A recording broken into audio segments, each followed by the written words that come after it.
I still remember the exact second it happened. The noise of the party had faded into the background, the clinking glasses, the laughter, the low hum of music. It all blurred until there was only her voice. My wife's laughter carried across the room, light and careless, followed by the words that would gut me. "Wish I'd come single, I'd have more fun," she said, smiling as she sipped her drink. She didn't know I was standing just a few feet behind her. The people around her laughed, assuming it was a joke. I stood frozen, my stomach dropping, that single line replaying in my head like a cruel loop. I'd never thought of myself as jealous.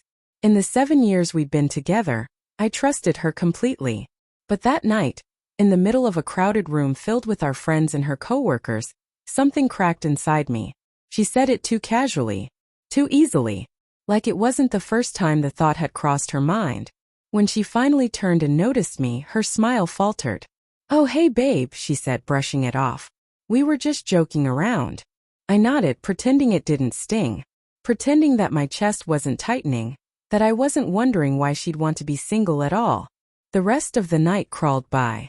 She was radiant, laughing with everyone else while I stood off to the side, nursing my drink, studying her every move. The way she leaned in when that guy from her office spoke to her. The way she brushed her hair back and touched his arm when she laughed. I told myself I was overthinking, that maybe I'd had too much to drink. But something in me had shifted. When we got home, she went straight to the shower, humming like nothing had happened. I sat on the edge of the bed, staring at her phone on the nightstand. I'd never gone through her phone before. I hated the idea of being that kind of person. But that night, the temptation burned through me. The lock screen lit up. A message from someone named Dan. "Great seeing you tonight. You looked amazing as always." My heart pounded. I opened it before I could stop myself. There were messages going back weeks. Flirty, teasing ones. Late night ones. Some that made it clear this wasn't just friendly banter. Nothing explicit, but the tone, the intimacy was enough. I heard the water turn off. Panic hit. I put the phone back exactly as I'd found it and forced myself to lie down, pretending to be half asleep. She slid into bed beside me, damp hair brushing my arm. "You okay?" she asked softly. "Yeah," I said. My voice cracked a little. She kissed my shoulder and turned away, falling asleep within minutes. I lay there for hours, staring into the dark, every memory unraveling in my mind. The late nights at work. The sudden interest in her appearance. The way she guarded her phone lately, always keeping it face down. By morning, I convinced myself to wait. Maybe I was misunderstanding things. Maybe this Dan was just a flirt, and she didn't mean it. People joke all the time, right? But once doubt enters a marriage, it eats everything it touches. Over the next few days, I watched her differently. Every smile, every text she quickly dismissed, every vague excuse. Each one fed the growing ache in my chest. I tried to act normal, but I was unraveling quietly. Then came the night I couldn't pretend anymore. She said she was going out for a quick drink with coworkers. I offered to pick her up, but she insisted she'd grab a ride home. When she left, I sat in the living room with the TV on mute, phone in hand, staring at the clock. At midnight, she still wasn't home. At 12:30, I finally called her. No answer. I tried again. Straight to voicemail. At 1:10, she walked in, heels in hand, a faint smell of someone else's cologne clinging to her. "You're still up?" she asked, startled. "Where were you?" She blinked. "I told you, drinks with the team. We lost track of time." "With Dan?" I asked. Her face went pale. Just for a second. But it was enough. She looked away, fumbling for words. "He was there, yeah. But it wasn't like that." "Then what is it like?"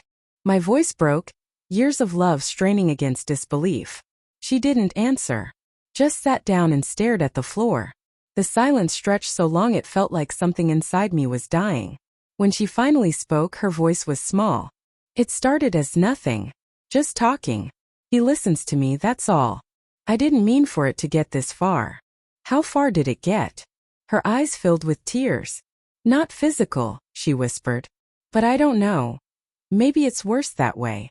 I couldn't argue with that. Emotional betrayal cuts deeper than flesh. It's the kind that rewrites memories, poisons love, and makes every kiss feel like a lie in retrospect. She cried that night, begging me to understand, saying she felt lost, unseen. She said she missed feeling desired, that I'd become distant. And maybe she was right. Marriage isn't easy. But hearing her say she found in someone else what I thought I'd been giving her, it shattered something I didn't know could break. I didn't yell. I didn't throw things. I just sat there in silence, nodding, letting her words pour out like confession. Then I said the only thing that came to me. You should have told me before you went looking for someone who wasn't me. For weeks we lived like strangers sharing a house. She tried to fix things, cooked my favorite meals, left notes, texted more. But trust doesn't heal with gestures. It needs truth, and hers had come too late. The next party came a month later. She wanted to go, said it would be good for us. Against my better judgment, I agreed. Halfway through she leaned close and whispered, "See? We're okay." I looked at her, at the same woman who once made my world feel safe.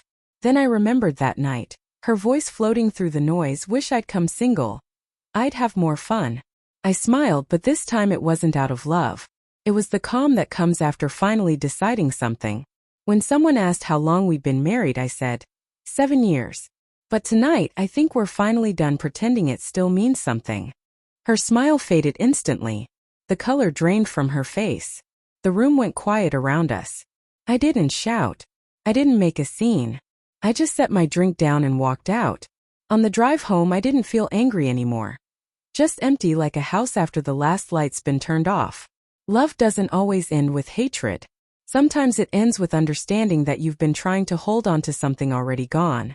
She texted later saying she was sorry, that she'd made a mistake. I didn't reply, because I finally understood the most brutal truth of all. Some words once spoken can't be taken back. And sometimes, walking away is the only way left to stay honest with yourself.